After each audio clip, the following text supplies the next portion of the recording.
नमस्कार दर्शकों, जेके प्राइम में आपका स्वागत है। मैं हूं विनोद कुमार। दर्शकों, अक्सर हम फिगर आपको बताते हैं कि इतने ज़्यादा पॉजिटिव हो गए, मोर्टालिटी रेट इतनी ज़्यादा होगी, लेकिन आज हम अपने कार्यक्रम का आगाज़ करेंगे कि बीजेपी में कहीं ना कहीं उठापटक जारी है। आज ठीक 25 दिन के बाद विक्रम रंधावा, जो फॉर्मर एमएलसी हैं और बड़े पुराने भाजपा से जुड़े हुए नेता हैं, और उन्होंने आज माफ़ी मांगी है। माफ़ी डॉक्टर जितेंद्र सिंह, जो पीएमओ में राज्य मंत्री हैं, उनसे माफ़ी मांगी है, लिखित में माफ़ी मांगी है। और अपने माफ़ीनामे में उन्होंने कहा कि मुझे माफ़ी मांगने से मेरा सियासी कद कम नहीं हो जाता, और अगर डॉक्टर जितेंद्र सिंह, उन्होंने कहा मेरे बड़े भाई डॉक्टर जितेंद्र सिंह अगर मुझे माफ़ कर देते हैं तो उनका सियासी कद भी कम नहीं हो जाएगा। आइए देखते हैं।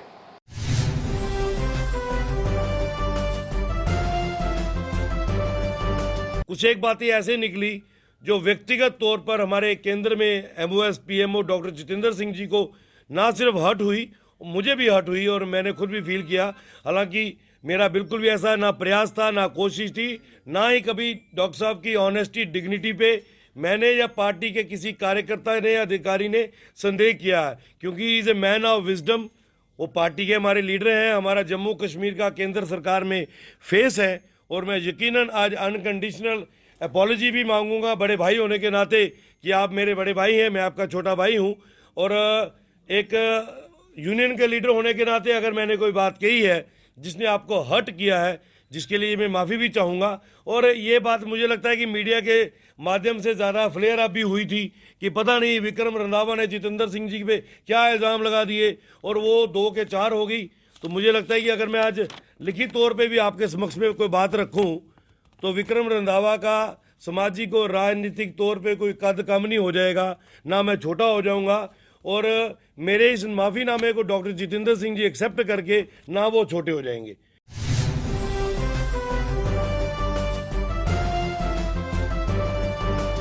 दर्शकों, हम फ्लैशबैक लिए चलते हैं आपको 3 मई को जब विक्रम रंधावा ने प्रेस कॉन्फ्रेंस की थी, और प्रेस कॉन्फ्रेंस में सीधे सीधे ये बताया था कि जितना भी घोटाला हो रहा है उसमें डॉक्टर जितेंद्र सिंह इन्वॉल्व है। वो भी आपको दिखा दें।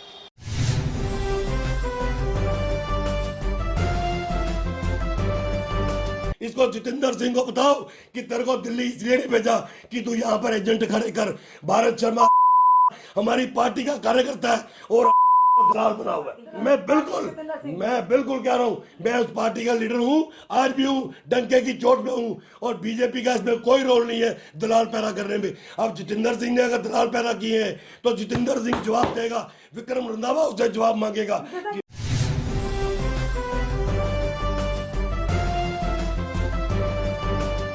दर्शकों, सिटीजन जो गणमान्य नागरिक हैं जम्मू कश्मीर यूटी के, उन्होंने आज राष्ट्रपति रामनाथ कोविंद को एक ज्ञापन भेजा है। इस ज्ञापन में उन्होंने ये डिमांड की है कि जो वेस्ट बंगाल में हिंसा हो रही है, उस हिंसा के लिए जिम्मेदार लोगों के खिलाफ सख्त कार्रवाई की जाए। ये ज्ञापन उन्होंने उपराज्यपाल मनोज कुमार सिन्हा को सौंपा है, राजभवन में जाके उन्होंने सौंपा है, और अपने ज्ञापन में उन्होंने स्पष्ट कर दिया है कि कहीं ना कहीं जो हिंसा वहां पे हो रही है वो अच्छी नहीं है और वो द्वेष से प्रेरित है, लिहाजा उन पर अंकुश लगाया जाए और जो मुलविस लोग हैं उनके खिलाफ सख्त से सख्त कार्रवाई की जाए।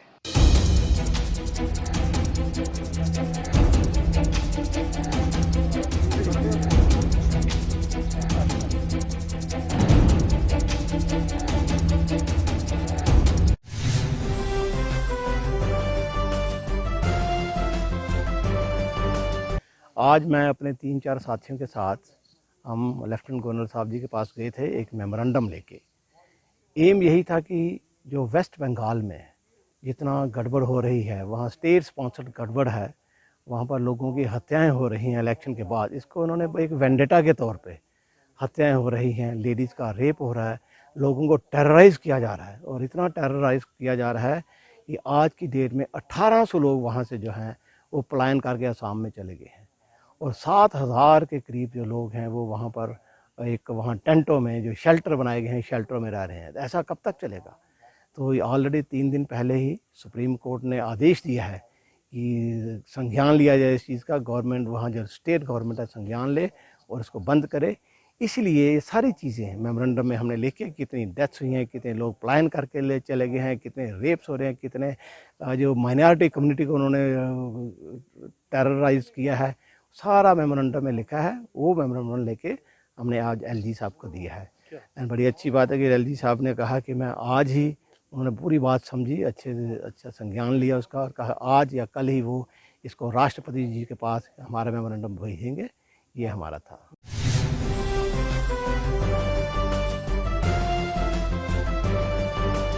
दर्शकों, उन्होंने इमीडिएटली वहां पे सेंट्रल फोर्स को डिप्लॉय करने की मांग की है। यानी मामला गंभीर होता जा रहा है। जिस तरीके से टीएमसी की जीत हुई और उसके बाद टीएमसी के कार्यकर्ताओं ने हिंसा की, उसके बाद से ये सारा मामला गरमाया हुआ है और चिंता यहां तक पहुंच गई है कि जम्मू कश्मीर के नागरिकों ने, जो गणमान्य नागरिक हैं, उन्होंने भी एक ज्ञापन जो है सौंपा है।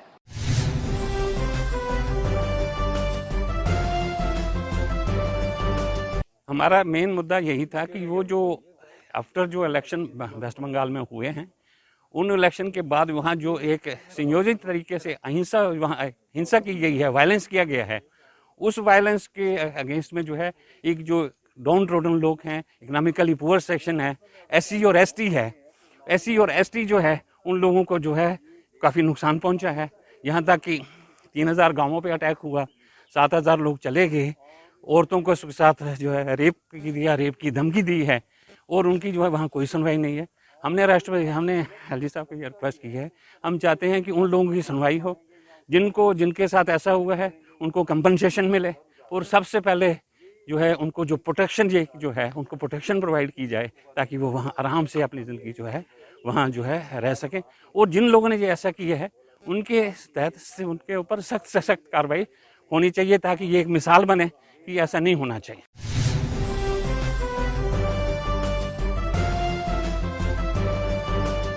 दर्शकों, अब हम बात करेंगे नई एक्साइज पॉलिसी की। विश्व हिंदू परिषद ने भी चिंता जताई है। नई एक्साइज पॉलिसी, यानी एक्साइज से विश्व हिंदू परिषद को कोई ज्यादा सरोकार नहीं होता है, लेकिन सवाल ये उठता है कि पहली जो एक्साइज पॉलिसी थी, उस पॉलिसी में 300 मीटर दूर किसी भी मंदिर हो, 300 मीटर दूर कोई भी शराब की दुकान नहीं खुल सकती थी। दूसरी पॉलिसी बनी, उसमें ये दिया 100 मीटर की दूरी तक शराब की दुकान नहीं खुल सकती। और अब जो नई एक्साइज पॉलिसी आई है, इसमें कोई जिक्र नहीं है कि कितनी दूरी पर ये शराब की दुकान खुलनी चाहिए, कितना दूर स्कूल होना चाहिए, कितने दूर इंस्टीट्यूशन होने चाहिए। ऐतराज जाहिर किया है, उपराज्यपाल मनोज कुमार सिन्हा को चिट्ठी लिखी है। आइए देखते क्या कहना है विश्व हिंदू परिषद के कार्यकारी अध्यक्ष राजेश गुप्ता का।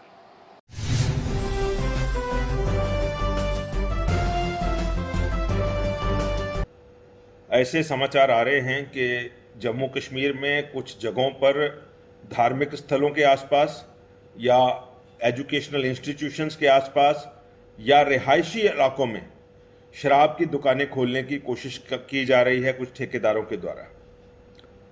विश्व हिंदू परिषद इसका कड़ा संज्ञान लेती है और सरकार को ये आग्रह करती है कि शराब की दुकानें रेजिडेंशियल एरियाज में, एजुकेशनल इंस्टीट्यूशंस के आसपास या कहीं भी हॉस्पिटल्स, पब्लिक पार्क्स या धार्मिक स्थल है, वहां से कम 300 मीटर की दूरी पर होनी चाहिए। 2018-19 की एक्साइज पॉलिसी में यही कानून वर्णित था, यही रूल्स थे। आज जो पॉलिसी नई आई है शराब की, हमें उसकी इकोनॉमिक्स में नहीं जाना है, ना ही हमारा उसमें कोई रोल है, लेकिन लोकेशन ऑफ शॉप्स का जो क्लॉज उसमें नहीं रखा गया है, उसको हम चाहते हैं कि दोबारा से री इंट्रोड्यूस किया जाए और एक क्लियर कट रूल ऐसा बनाया जाए कि किसी भी एजुकेशनल इंस्टीट्यूशन या शिक्षा इदारा या हॉस्पिटल या पब्लिक पार्क, पब्लिक के जो सैर करने की जगह है, स्टेडियम्स हैं या कहीं भी कोई धार्मिक स्थल है, उसके 300 मीटर के दायरे से बाहर शराब की दुकानें खुलनी चाहिए और रेजिडेंशियल एरियाज में बिल्कुल नहीं खुलनी चाहिए। ये आज मीडिया के माध्यम से हम एडमिनिस्ट्रेशन को अपील करते हैं और इस आशय को लेकर के हमने एक पत्र आदरणीय एलजी साहब को भी लिखा है और जिसमें ये पुराने और नए कानून में जहां एनॉमली है उसकी डिटेल भी दी है।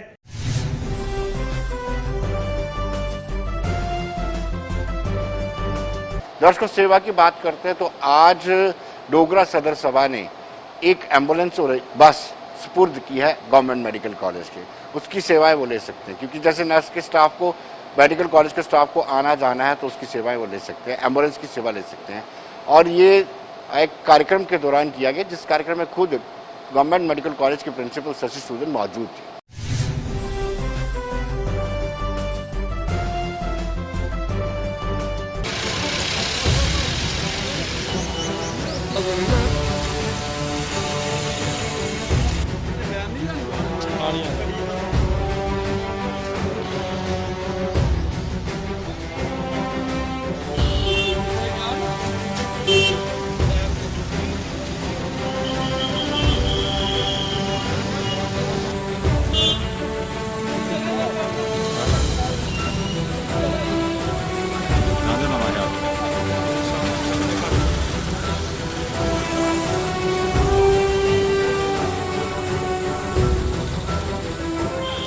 डोगरा सदर सभा के अंदर हमारे सारे बुद्धिजीवियों ने, सब साथियों ने मिलकर ये फैसला किया कि हम यहाँ पर एक केंद्र बनाएंगे जिसका नाम रखा डोगरा सहायता केंद्र।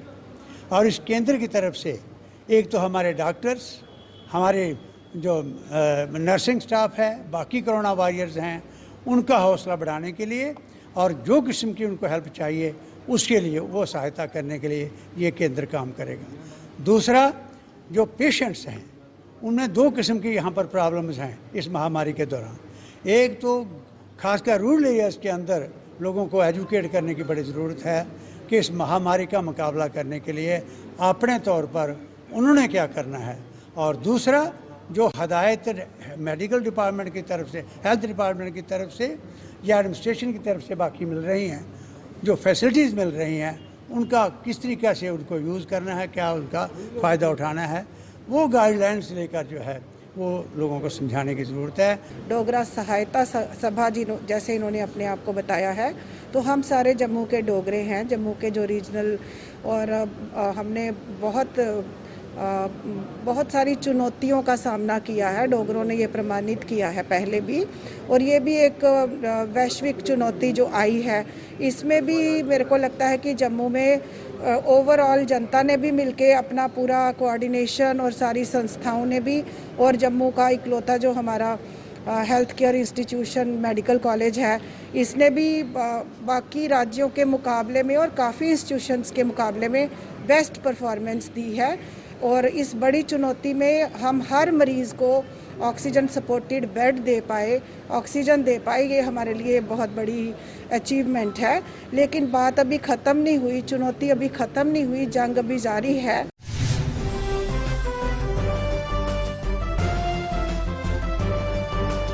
दर्शकों, वेयर हाउस में ओल्ड आरटीओ ऑफिस है, पुराना आरटीओ कार्यालय पुराने वाला, वहाँ पर वैक्सीनेशन लगाई जा रही है। वहाँ पर ड्राइवर, क्लीनर्स जितने भी हैं उनको लगाई जा रही है। और इन्होंने कभी सोचा भी नहीं होगा कि सरकार इस तरह का इंतजाम करेगी कि ड्राइवर, क्लीनर को भी एक सेक्शन में रखेगी और वो सेक्शन जो है उनको भी इस तरीके से वैक्सीनेशन की जाएगी।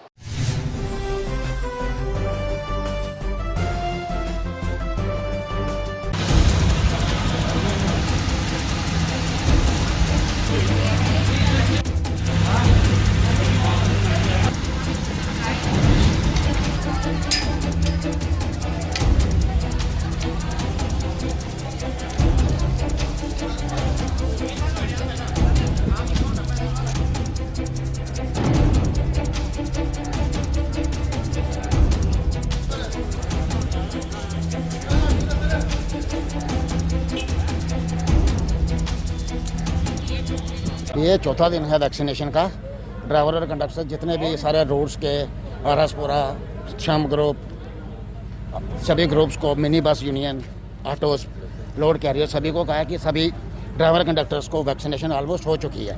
जो भी अब 2 डेज की वैक्सीनेशन रह गई है, फ्राइडे और सैटरडे की, हमने सभी को अपील की है, ट्रांसपोर्ट कंपनीज़ को, प्रेसिडेंट्स के थ्रू की सभी को ले आएँ और जितने भी ड्राइवर और कंडक्टर बचे हैं उन सबको वैक्सीनेशन करें। ये तो बहुत अच्छी बात है। तो ये तो बहुत अच्छी है। कल इनको किसी वजह से ये इसको कैंसिल करना पड़ा था, लेकिन ये लग रहा है और इसका ये अच्छा एक कदम इसको कदम मानते हैं, क्योंकि ड्राइवर कंडक्टर जो था वो तो भी थोड़ी देर से सोच रहा था कि हम कहाँ जाएंगे, कहाँ रश में जाएंगे। तो ये एक बहुत अच्छा कदम है आरटीओ साहब की, और ये आरटीओ साहब की हम इसमें सराहना करते हैं कि उन्होंने बहुत अच्छा कदम लिया है।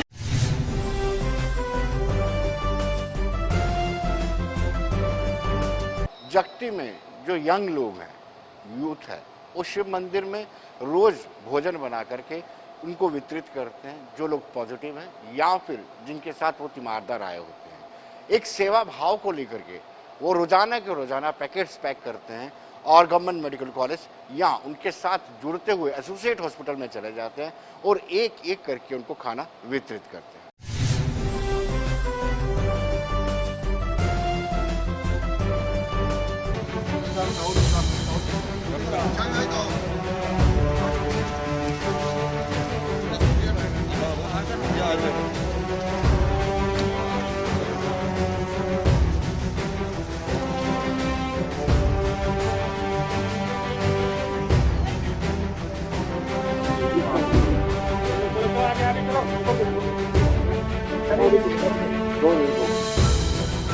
आराम से, बड़े प्यार से इनको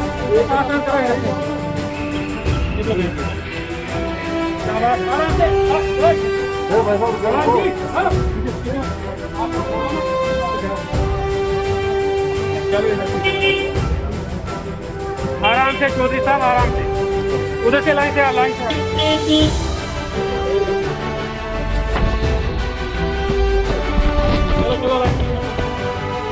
सबको मिलेगा।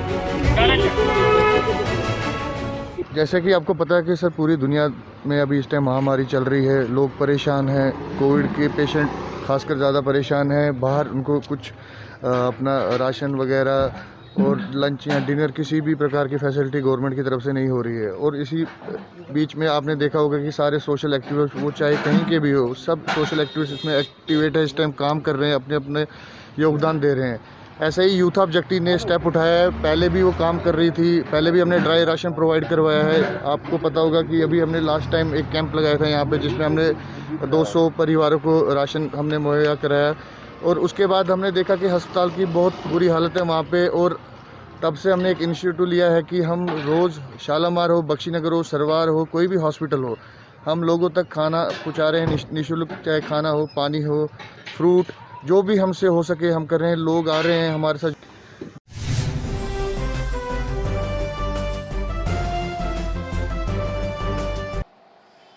दर्शकों, राजौरी में पॉजिटिव और डेथ के मामले लगातार बढ़ते जा रहे हैं। खुद उपराज्यपाल मनोज कुमार सिन्हा राजौरी के गवर्नमेंट डिग्री मेडिकल कॉलेज पहुंचे थे और उस मेडिकल कॉलेज में पहुंच करके उन्होंने लंबी चौड़ी 1.5 घंटे के करीब चर्चा भी की थी, लेकिन उसके बावजूद भी ये थमते नजर नहीं आ रहे हैं।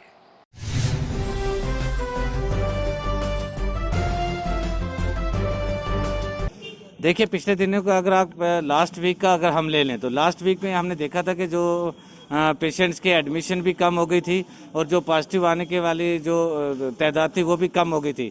इसमें जो मरने वालों की तादाद भी थी वो भी कम हो गई थी। पर कल से जो थोड़े हैं वो जो डेथ रेट है जो राजौरी में वो 8-10 हो गए हैं। और वो सिर्फ और सिर्फ इसलिए उसमें ज़्यादातर जो बुज़ुर्ग लोग हैं वो ज़्यादातर जो हॉस्पिटल में वो लेट आ रहे हैं और उनको ज़्यादातर कोमार्बिडिटी है, मतलब कि किसी को डायबिटिक है या अस्थमा वाला पेशेंट है, ऑलरेडी वो मेडिसिन ले रहे हैं और वो हॉस्पिटल जो है लेट पहुंच रहे हैं। और इसमें कुछ जो है यंग डेथ हैं, और यंग डेथ का सबसे ज़्यादा कारण यही मैं कहूँगा कि वो हॉस्पिटल नहीं आते। उनको ऐसा लगता है कि हम यंग हैं, अगर हॉस्पिटल में जाएंगे तो हॉस्पिटल में ज़्यादा इन्फेक्शन है और ज़्यादा इन्फेक्शन में हम जाके ज़्यादा ही उसमें इन्फेक्टेड हो जाएंगे, वो ज़्यादा हमारे लिए तकलीफदेह हो जाएगा। पर यही सबसे ज़्यादा उनकी एक जो है बेवकूफ़ी है जो हॉस्पिटल में नहीं आती। मेरी लोगों से हर वक्त यही अपील रहती है कि हॉस्पिटल जितना जल्दी हो सके, कुछ भी आपको अगर साइन सिम्टम हो, हॉस्पिटल में जल्दी आके उसका जो है इलाज करवाएं, हमें बताएं, ताकि उसका प्रॉपर एक तरीके से उसमें इलाज हो जाए। जैसे कि आप देखते हो, और हमारे हॉस्पिटल में रोज़ के 10-15 जो पेशेंट हैं हमारे ठीक होके भी जा रहे हैं, और जो आने वाले पेशेंट है एडमिशन भी जो है वो 8 के 9 के करीब होती है डेली बेसिस पे। पर ज़्यादातर जो यंग डेथ है आप देख रहे हैं वो 1-2 दिन में ही डेथ हो जाती है। वो सिर्फ और सिर्फ इसलिए है कि वो घर में ही अपने बुखार लेके या कुछ और लेके उसको ट्रीट करते रहते हैं और घर में ही बैठ के वो सोचते हैं कि कोई हमें गर्मी हो गई है, ठंडी चीज़ें लेते रहते हैं, जिससे वो के लंग्स पे ज़्यादा इफेक्टिव हो जाते हैं। और लास्ट स्टेज में जब उनका सेचुरेशन काफ़ी डाउन हो जाती है वो हॉस्पिटल आते हैं और विद इन 1-2 डेज में उनकी डेथ हो जाती है।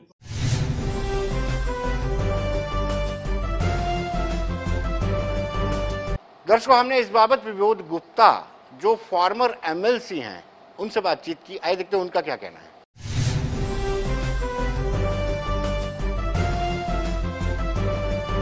दर्शकों, जैसे कि हम सब जानते हैं कि जिला राजौरी में मॉर्टेलिटी रेट बढ़ रही है, यानी मृत्यु दर बढ़ रही है, संख्या लगातार बढ़ रही है। हालांकि खुद एलजी भी वहां पर गए थे और बीजेपी की टीम भी वहां पर जा चुकी है। फॉर्मर एमएलसी पार्टी के महासचिव विनोद गुप्ता इस वक्त हमारे साथ सीधे जुड़ चुके हैं। विनोद जी, क्या कारण आपको लगते हैं कि मोर्टेलिटी रेट जिला राजौरी में बढ़ गई है? विनोद जी, पहले तो मैं ये कहना चाहूँगा कि इस समय इस महामारी के दौर के अंदर जितनी भी जानें जम्मू कश्मीर यूटी में गई हैं वो हम सब अपनों के अपने लोग हमने खोए हैं। उसका मैं भारी मन से शोक व्यक्त करता हूं। और उसके साथ साथ राजौरी ज़िला के अंदर की आप बात कर रहे हैं, पहले तो ये माना जा रहा था कि गांव के अंदर शायद सैचुरेशन चेक नहीं होती है, उसके कारण जब हॉस्पिटल में आते हैं तो सैचुरेशन 40, 50, 60 तक होती है और उसके कारण वो जो है वो उसको सरवाइव नहीं कर पाते, वो सरवाइव नहीं हो पाता और उसका जान चली जाती है। और आस्ता आस्ता करके ये चीज़ भी दूर हुई।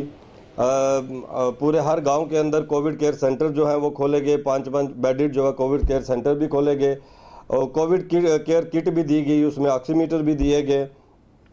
लेकिन कहीं ना कहीं ये चिंता का विषय है कि राजौरी जीएमसी राजौरी के अंदर जो है वो जो डेथ रेट है वो कम नहीं हो रहा। लेकिन कल की अगर हम बात करें तो कल भी कम था, आज भी ये पहले 10-11 के बीच में था, आज 2-3-4 के बीच में डेथ रेट जो है वो आ गया है।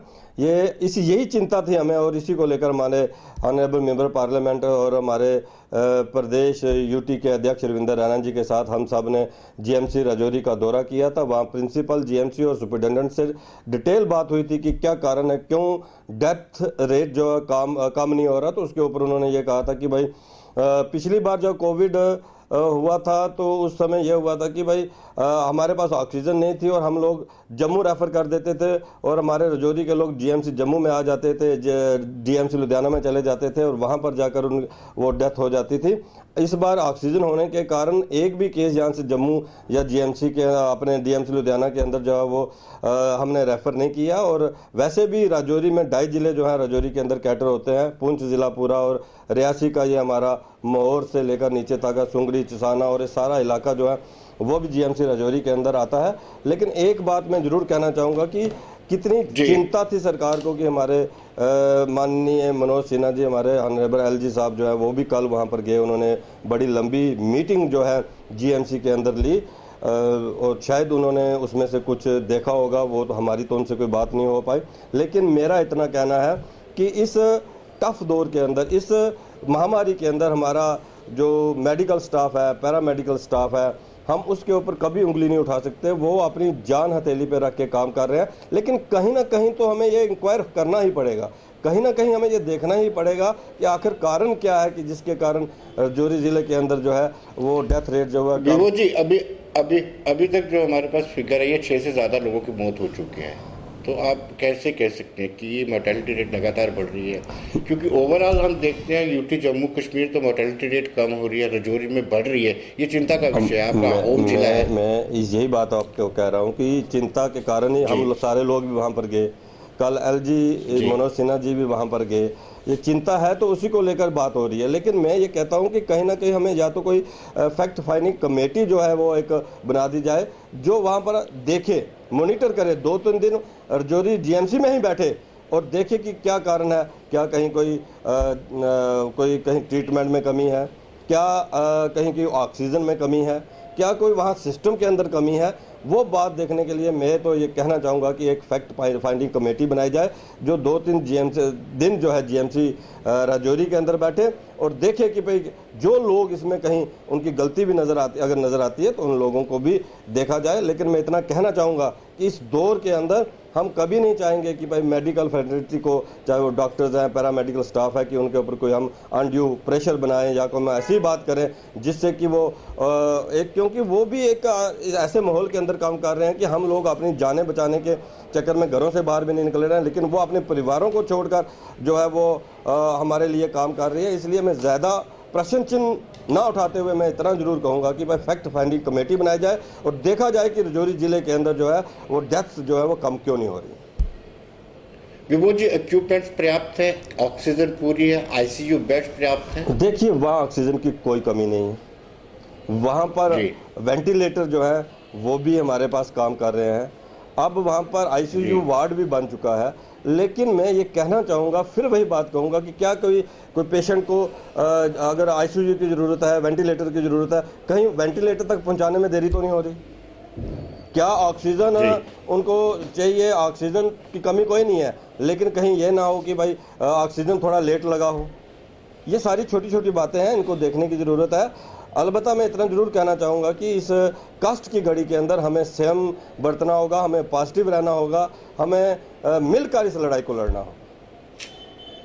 विभू जी, चीफ स्पोक्स पर्सन कांग्रेस के रविंदर गुप्ता, वो भी मूलतः राजौरी से है और वो पूरी तरह से क्रिटिसाइज कर रहे थे कि जो भाजपा की नीतियाँ हैं, केंद्र सरकार की नीतियाँ हैं, जम्मू यूटी में भाजपा की ही सरकार है, वो पूरी तरह से विफल रही है, खासतौर पर राजौरी जिले को लेकर। आप ये सोच सकते हैं कि इस देश के अंदर माननीय प्रधानमंत्री नरेंद्र भाई मोदी जी अगर प्रधानमंत्री ना होते और इनका वो राहुल गांधी प्रधानमंत्री होता तो देश के हालत कैसे होते? कांग्रेस को इस समय नेगेटिव पॉलिटिक्स करने की ज़रूरत नहीं है, वो भी इस काम में जुटे कि वो देखे भाई क्या वो अगर उनको कुछ ऐसा लगता है ठीक नहीं है, वो एलजी साहब को अपनी रिप्रेजेंटेशन देना, उनको जाकर मिले ना। ये प्रेस स्टेटमेंट्स देनी और लोगों को गुमराह करना ये कांग्रेस की पुरानी आदत है। मैं उनसे ये कहना चाहूँगा कि इस महामारी के दौर के अंदर, महामारी किसको कहा जाएगा, इस महामारी के दौर के अंदर वो अपनी ओछी और नेगेटिव राजनीति कांग्रेस जो है वो करनी बंद कर दे। विभू जी, आपको विरोध भी सामना करना पड़ा, कुछ लोगों ने आपका विरोध भी किया था, रविंदर रैना भी आपके साथ, आप भी थे। देखिए जब आप फील्ड में जाएंगे तो विरोध भी होगा, आप घर में रहेंगे, घर से प्रेस स्टेटमेंट देंगे। भारतीय जनता पार्टी के अलावा किस पार्टी का कार्यकर्ता आपको फील्ड में मिला है? हॉस्पिटल के अंदर जाकर एडमिनिस्ट्रेशन से बात करने की अगर हम बात करें तो किस पॉलिटिकल पार्टी की जो लीडरशिप जो है वो मिली है? मैं कांग्रेस के लोगों से पूछना चाहूँगा कि वो बताएं, वो अपनी स्टेटमेंट इशू करेंगे, वो बताएं कि भाई इस कोविड की लड़ाई के अंदर उनके कार्यकर्ताओं ने क्या काम किया। सिवाय नेगेटिविटी के उन्होंने कोई काम नहीं किया। जो फील्ड में जाएंगे उनका विरोध भी होगा, लेकिन वो जो विरोध जिस विरोध की आप बात कर रहे थे वो विरोध बिल्कुल नहीं था।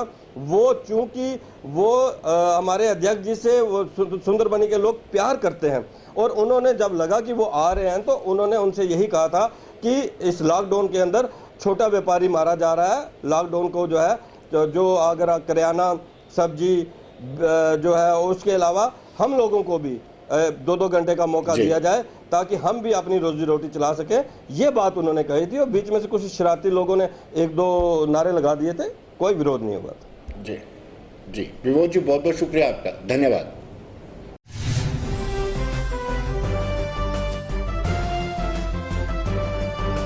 तो दर्शकों, बने रहिए देश दुनिया की खबरों के लिए और मुझे दीजिए इजाजत।